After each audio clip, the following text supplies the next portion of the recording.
Hey everyone, welcome to the Front Row with Ed. Today we're going to talk, Romy and I are going to talk about knee pain, okay? Now the knee is very dependent upon mobility and function at the hip and at the ankle, right Romes? So if you're having any knee pain, the most important thing to do, come on over here bud, you're right in the middle of the camera. Sit down, down baby, down. Okay, there you go. Okay, so the most important thing that we got to do first is we got to make sure that you don't have any associated hip tightness or ankle tightness, because if you do, regardless of whether or not you have pain, if you have any type of hip or ankle tightness, then you're going to continue to most likely have knee pain. Okay, so let's do a couple quick things to figure out if you have any ankle or hip tightness first before we talk about specifically what might be going on at the knee. Okay, let's get to work. So the first thing you're going to do is you're going to lay on your back, and we're getting an idea of how well that hip can drop out to the side into external rotation. So you're going to bend your leg up, keep your foot down, and let it slowly drop out. Now, ideally, you want to feel maybe a little bit of a stretch through the inside of the legs, the adductor, but not get any pinching in the back. If you get any tightness in the back of the capsule, that's indicative of a little bit of irritation of that hip. So bend the knee up and let it drop all the way out.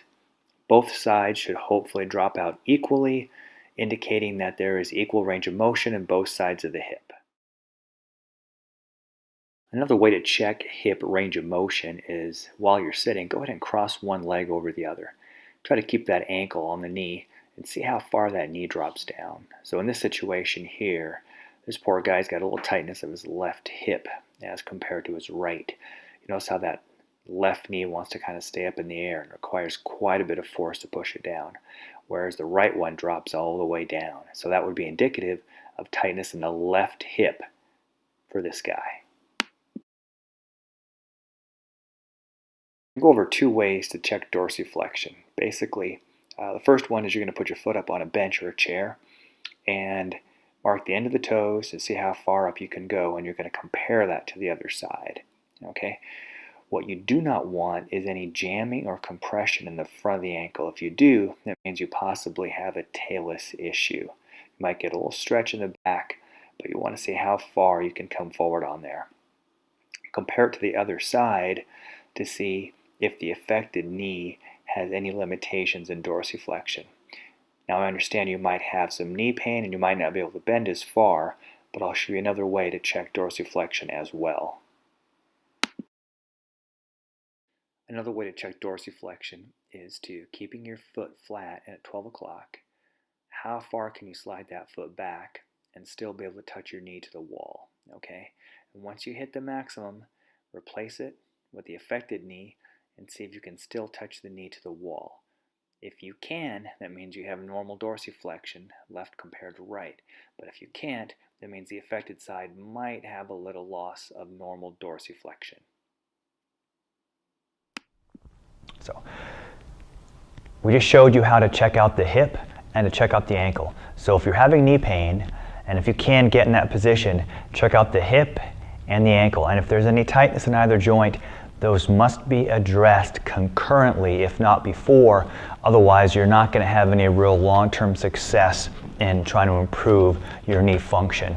Okay? So now let's assume we've treated out the hip and we've treated out the ankle. There's no major restrictions at the ankle or the hip. So now let's take a look at the normal biomechanical motion at the tibia, okay, and the fibula. Okay, everyone likes to think of the knee joint as just a simple hinge joint, okay? But the knee is not a simple hinge joint. There's a small but important amount of external rotation and internal rotation. And our reference point is this bump right here on the top of the tibia, okay? It's called the tibial tuberosity, okay? So how I check that is when someone's sitting, I lock the ankle, okay? And I literally glide in and I use a foot as a lever. Do they have normal internal rotation and do they have normal external rotation? And most of the time in knee pain, we lose the ability to internally rotate, okay? External rotation is rarely an issue, okay? We usually lose the ability to internally rotate, Okay, so I would check that first. The next thing we would do is check the motion of the fibular head. Okay, the fibular head and the fibula in general works as a strut, and it needs to kind of piston up and down. Okay, so I grab that fibular head and I check to see, does it have any anterior posterior movement capacity? Okay, lateral hamstring comes down, ITB connections, all sorts of important things along this lateral fibular head. So if there's restrictions here, okay, that has to be treated out as well too. And the last thing I check is to see, do we have proper motion of the distal part of the fibula?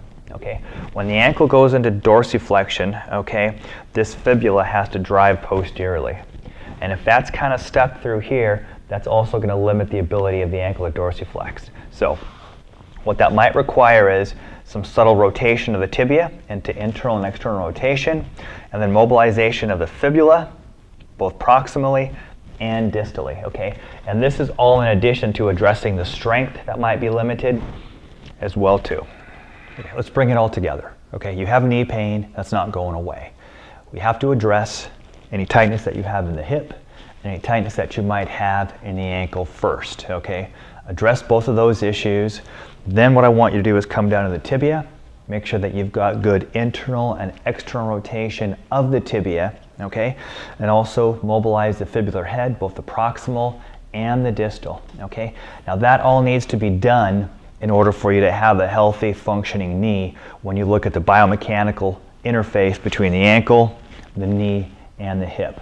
Okay, so give that a try. Let me know how you do. If you have any questions, give me a holler, and hopefully you learned something from the video. Okay, all right, bye, we'll see you later.